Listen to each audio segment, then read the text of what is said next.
Kehangatan Ramadan di Masjid Agung Sultan Mahmud Badarudin II, Palembang. Suasana hangat terlihat di lantai 2 kantor Masjid Agung Sultan Mahmud Badarudin II, Palembang pada Kamis 19 Februari saat panitia Amaliyah Ramadan 1447 Hijriah menyiapkan ratusan kilogram bahan makanan dan membungkus takjil untuk layanan berbuka puasa yang menargetkan 400 hingga 600 kotak per hari.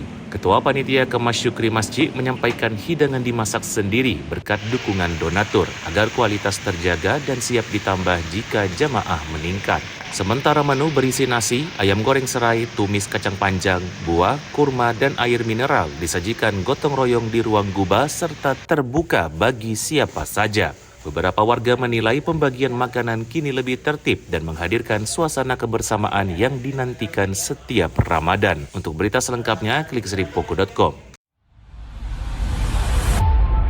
Saksikan Saksi Kata hanya di YouTube Sri Poku TV.